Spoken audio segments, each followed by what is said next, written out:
నమస్తే, welcome to our channel. నేను మేసిరి. జగన్ని కాదు బాబుని నమ్ముకోండి అని కేటీఆర్కి ఢిల్లీలో బీజేపీ పెద్దలు క్లాస్ స్పీకర్ అంట.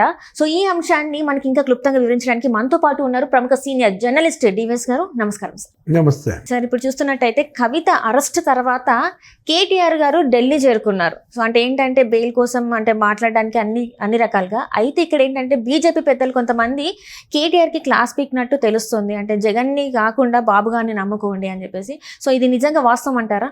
తత్వం బోధించారు. ఏది మరి తత్వం ఎంతవరకు బోధపడిందో మనకి రాబోయే పరిణామాలు చెప్తాయన్నమాట.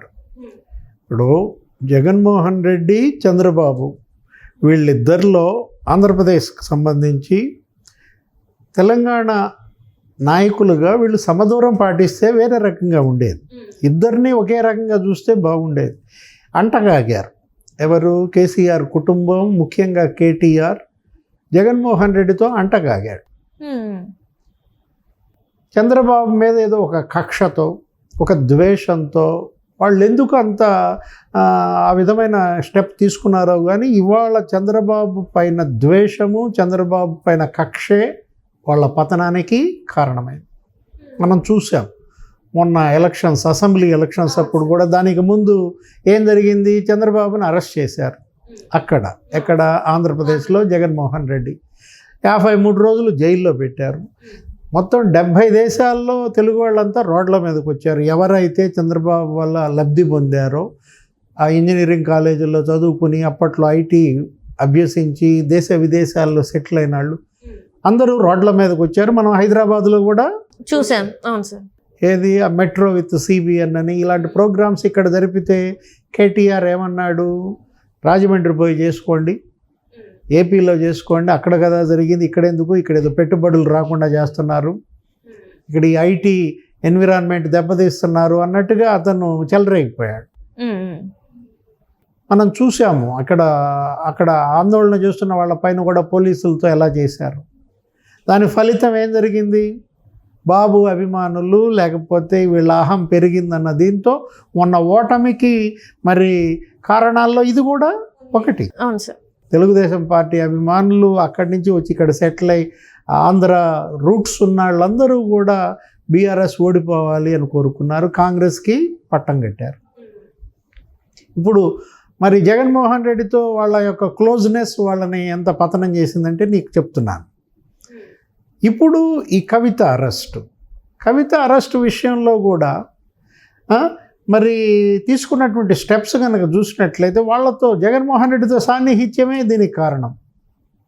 ఆ వ్యాపారాలు, ఆ లిక్కరు ఏంటి, ఇప్పుడు ఢిల్లీ లిక్కర్ స్కామే కదా, దానిలో సహనిందితులు నీకు జగన్మోహన్ రెడ్డి పార్టీ వాళ్ళు. ఇప్పుడు ఏం జరిగింది? నీకు అక్కడ ఢిల్లీలో లిక్కర్ స్కాము, అక్కడ ఢిల్లీ అధికార పార్టీ ఆప్, ఇక్కడ తెలంగాణ అధికార పార్టీ బీఆర్ఎస్, ఇక్కడ వైసీపీ. 3 పార్టీల ఎంపీలు, ఎమ్మెల్సీలు, 3 ముఖ్యమంత్రుల బంధువులే కదా ఇక్కడ ఇన్వాల్వ్ అయ్యి వీళ్ళ జుట్టు అంతా ఎవరి చేతిలో పెట్టారు? కేంద్రం చేతిలో పెట్టారు. అదే మోడీ, షా, లేకపోతే సిబిఐ, ఈడీ, వాళ్ళ 3 పార్టీలు ఇబ్బంది పడుతున్నాయంటే కారణం ఇదే అన్నమాట. అంటే జగన్మోహన్ రెడ్డితో సాన్నిహిత్యం వల్ల వీళ్ళెంత నాశనం అయ్యారు అనేది కళ్ళ ముందు కనపడుతున్నప్పుడు ఈయన తత్వం బోధించాడు. ఎవరు? ఆ ఢిల్లీ పెద్ద ఆయన, బీజేపీ పెద్ద ఆయన, మరి బహుశా గడ్కరీ గారా, రాజ్నాథ్ సింగ్ పెద్ద ఆయన. అంటే ఇప్పుడు ఏంటి, మేము బీజేపీకి ఎప్పుడు వ్యతిరేకం కాదు, మా అమ్మాయిని అరెస్ట్ చేశారు, కేసీఆర్ కూతురు, మరి కేసీఆర్ కూడా ఫోన్లు చేసిన పరిస్థితుల్లో ఇప్పుడు ఏంటి, ఇది కారణం. ఇప్పటికైనా మీరు చంద్రబాబు పంథాలో వెళ్ళండి, జగన్మోహన్ రెడ్డితో దోస్తీ వదులుకోండి, మీరు ఎక్కడ తప్పు చేశారో అది తెలుసుకోండి అని కొంచెం తత్వం బోధించాడనమాట. ఎవరికి? కేటీఆర్, కేసీఆర్. ఇప్పటికైనా వాళ్ళు తెలుసుకున్నారా? ఇప్పటికైనా వాళ్ళలో మార్పు వస్తుందా? ఈ ద్వేషం వల్ల వాళ్ళు సాధించింది ఏంటి? చంద్రబాబు పైన ద్వేషం ఏంటి? జగన్మోహన్ రెడ్డి పైన అంత ప్రేమ ఎందుకు? ఆయన ఏమైనా చుట్టమా? ఈయన ఏమైనా కాదా? ఏమైంది నీకు? ఇన్నాళ్ళు కష్టపడి నిర్మించిన సౌధం కాస్త కూలిపోయింది. ఇప్పుడు పులినోట్లో తలబెట్టి తెలంగాణ తెచ్చానంటాడు కేసీఆర్. సావు నోట్ల తలబెట్టి అదే ఇప్పుడు తెచ్చావు, సరే నిరాహార దీక్ష చేసావు, అది కాస్త భగ్నమైంది, మొత్తానికి ఉద్యమాన్ని నిర్మించుకుంటూ వచ్చి ఒక ఆకాంక్ష నెరవేరింది. తెలంగాణ ఆకాంక్ష ఇవాళది కాదు, కొన్ని దశాబ్దాల నాటి ఆకాంక్ష. అది ఆకాంక్షలో బలం, అది కేసీఆర్ బలం కాదు. తెలంగాణ అనేది తెలంగాణ ఆకాంక్ష బలం అంటే ప్రజాబలం. ప్రత్యేక రాష్ట్రం ఏర్పడాలి, మా తెలంగాణ మాకు కావాలి, మా నిధులు, మా నియామకాలు, మా నీళ్లు అన్న దీంట్లో అణిచివేతకు గురైనటువంటి ఈ వర్గం ప్రత్యేక రాష్ట్రం కోసం ఇవాళది కాదు, కొన్ని వేల మంది బలి అయ్యారు, జైళ్లకు వెళ్ళారు. వాటన్నిటి పునాదుల మీద వచ్చిన పార్టీ తెలంగాణ రాష్ట్ర సమితి.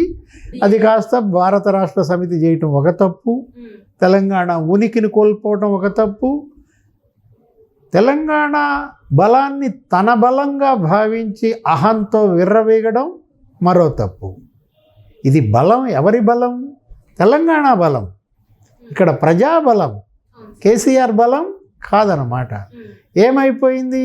ఇదంతా నా సామ్రాజ్యం, ఇది నా బలం అన్నట్టుగా వాపును చూసి బలంగా భావిస్తే ఏమైంది? ఇప్పుడు వాపు తగ్గింది, అసలు బలం ఏంటో బోధపడింది.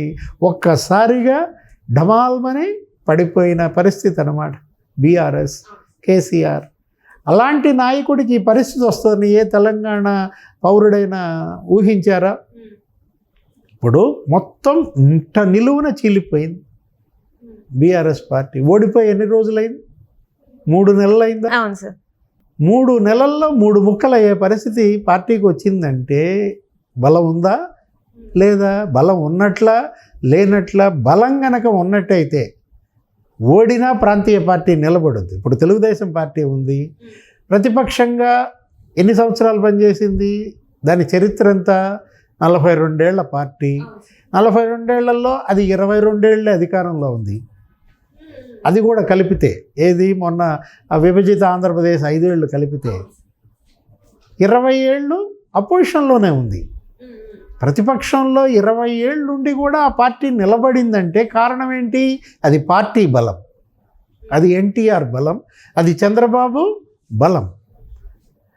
కార్యకర్తలు, ప్రజలు అక్కడ పార్టీని నిలబెట్టుకున్నారు. ఇక్కడ ఏమైపోయింది? ఓడిపోయి 3 నెలలు అయ్యేసరికి ఢమాల్మని పడిపోయిందంటే ఇది బలం కాదు, ఇదేంటి? వాపు. ఆ వాపు పోయిందనమాట. ఇవాళ ఏం జరిగింది? అవినీతి కుంభకోణాల్లో మెడలోతు కూరుకుపోయారు. బీఆర్ఎస్ నాయకులు కొంతమంది ఈ ప్రభుత్వం 3 నెలలు మాత్రమే ఉంటుందని చెప్పి వాళ్ళు గట్టిగా చెప్పిన వాళ్ళు ఈ రోజు ఆ నేతలే పక్క పార్టీల వైపు వెళ్ళిపోయిన పరిస్థితి. అంటే వాళ్ళ ఆ పార్టీ నేతలకే నమ్మకం లేదు. మొత్తం పోతున్నారు కదా. ఏది దానం నాగేంద్ర చేరుతున్నాడంట. అవును సార్. మల్లారెడ్డి గారు కూడా డికే శివకుమార్ గారిని కలిశారు, షాలువా కప్పారు. మొత్తం ఆ నేత వెంకటేష్ అనే ఎంపీ ఇలా వరుస పెట్టి నీకు పార్టీలో అందరూ మారుతున్నారు. ఎవరిని క్యాండిడేట్గా పెట్టినా వాళ్ళు ఉండమంటున్నారు. మల్లారెడ్డి కొడుకు ఇప్పుడు క్యాండిడేట్ కాదు. ఇప్పుడు స్పీకర్ గుత్తా సుఖేందర్ రెడ్డి కొడుకు సర్దుకున్నాడు. ఆయన నేను కంటెస్ట్ చేయనని చెప్పాడు. పార్లమెంటుకు పోటీ చేయడానికి అభ్యర్థులే దొరకని పరిస్థితుల్లో వరంగల్లో ఎవరిని పోటీ పెట్టారు? శ్రీహరి గారి అమ్మాయిని పెట్టారు, కడియం శ్రీహరి గారు. అవును, ఆమెను పెట్టేసరికి ఉద్యమాలు చేసిన మేమంతా పోయామా? శ్రీహరి గారి అమ్మాయిని పెట్టడం ఏంటని అక్కడ తీవ్ర వ్యతిరేకత. అక్కడ నుంచి వెళ్ళి మళ్ళీ బీజేపీకి వెళ్ళారు సార్. మనం చూస్తుంటే వరంగల్ నుంచి వెళ్ళి కూడా బీజేపీకి సగం మంది పోయారు, కాంగ్రెస్కి సగం మంది పోతున్నారు. ఇంకేం మిగులుతారు? అంటే ఒకవైపు కేసీఆర్ పార్టీని నిలబెట్టుకోవాలి, వలసలు అడ్డుకట్ట వేయాలి. ఇది ఇలా ఉంటే మరోవైపు కూతుర్ని కాపాడుకోవాలి. అమ్మాయికి 1 వారం రోజులు ఇవాళ కస్టడీకి ఇచ్చారు. మరి ఈ కస్టడీలో మరి తను ఎలా తట్టుకుంటుంది? ఇప్పటిదాకానేమో ఉత్థానం చూసాం. ఎక్కడ టాప్లో ఉన్న ఆ ఫ్యామిలీ, తెలంగాణలో అసలు ఆ ఫ్యామిలీని కొట్టేవాళ్ళు లేరు అనుకున్న పరిస్థితి నుంచి ఇప్పుడు ఆ కుటుంబం ఎక్కడికి పడిపోయింది? అధోగతి పాలైపోయింది. పాతాళంలో కూరుకుపోయే పరిస్థితిలో ఉన్నది ఇప్పుడు రేపేం జరుగుతుందో తెలియదు. రేపు ఇంకా ఎన్ని అవినీతి కుంభకోణాలు బయటకు వస్తాయో తెలియదు. ఇంకెవరెవరు అరెస్ట్ అవుతారో తెలియని పరిస్థితుల్లో ఇటు కుటుంబ సభ్యులను కాపాడుకోవాలి, అటు పార్టీని కాపాడుకోవాలి. ఇవాళ కేసీఆర్ పరిస్థితి ఇదంతా తట్టుకోలేకే మరి కేటీఆర్ బీజేపీ పెద్ద ఆయన గెలిస్తే రాజ్నాథ్ సింగ్, గడ్కరీ ఎవరో వాళ్ళు మరి చక్కగా తత్వం బోధించారన్నమాట. జగన్ని నమ్ముకున్నారు, బాబు నమ్ముకోండి అని చెప్పి. అందుకే ఈ పరిస్థితి మీకు. బాబుని నమ్ముకుంటే ఈ పరిస్థితి వచ్చేది కాదు రైట్ సార్ అని తత్వాన్ని బోధించారు.